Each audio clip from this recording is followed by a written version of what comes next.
She pranked her husband by saying this flask was filled with boiling hot water when it had just cold water and fake steam, but you won't believe how he reacted when she poured it on him.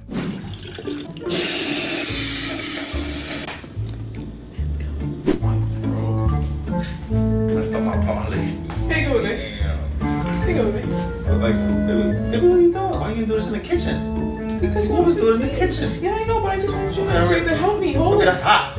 Whoa, whoa, whoa. Baby, All right, just go hold ahead. it, All right, please. go ahead, go ahead. Just hold it. Just hold it.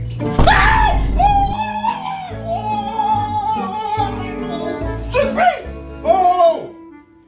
What's hot? Whoa! Don't click the sound.